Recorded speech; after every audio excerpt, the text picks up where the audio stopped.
Most balance classes are a regular flow with tree pose stapled in. A real balance class has an arc, and I'm going to walk you through the whole thing warm up to Shavasana.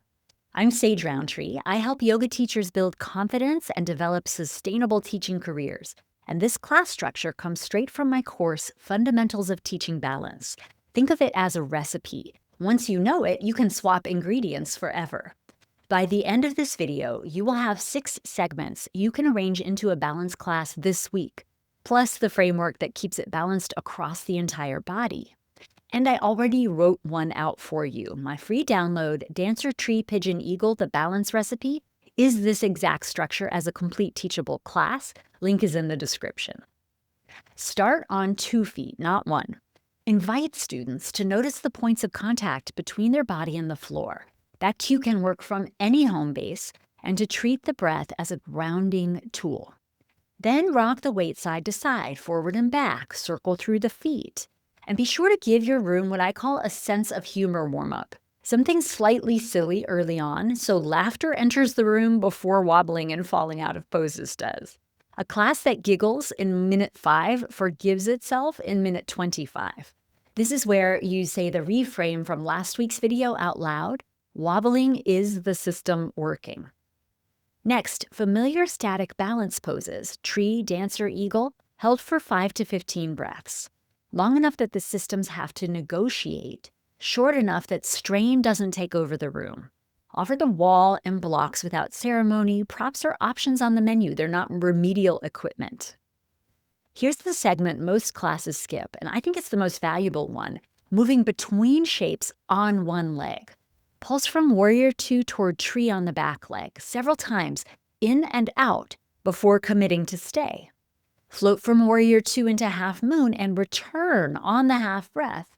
Then to raise the stakes, you can suspend the half moon on the final pass. Work from pyramid or warrior 1 into warrior 3, or rock your way onto the back leg into a hand to foot or hand to knee variation. The moment of transition, the weight shifting, the base changing, that is where real-life balance lives. Nobody falls on the sidewalk while standing perfectly still in a tree pose. They fall mid-step. So let's help them train the mid-step. Now turn the dials from the 4-system framework I mentioned in this video. In a familiar shape, invite students to soften or close the eyes, or to turn the head slowly side to side. These cost nothing, they scale to every level, and they make an old pose brand new. Keep the tone light. This is an experimentation, not an examination. The trip down out of a balance pose is itself a teachable moment. A narrow or wide squat, sitting on a block is welcome, or coming into a half kneeling position after doing some standing balance can give the feet some love after all that single leg work. Dedicate a floor segment to the machinery, toe lifts and foot doming for the feet, eagle legs crunches for the core, and side lying or bridge work for the hips that steer every one-legged shape. A favorite trick of mine here that you'll see in the freebie is the echo. Whatever you taught standing, repeat it on the mat. Eagle pose standing becomes eagle crunches. Half moon becomes half moon on the knee. That way the balance conversation continues with the floor reassuringly close, and the strength it builds lets your sensory system's corrections actually happen. Before you finish, thank the areas that did the work, the feet, the lower legs, thighs, hips, with something like a pigeon variation, especially if you did standing pigeon, or a reclining twist if you did eagle pose. Balance work is stimulating. Attention goes outward, the nervous system revs up. So be sure you close your balance-focused classes with deliberate calm, symmetrical shapes, longer exhales, a deluxe shavasana.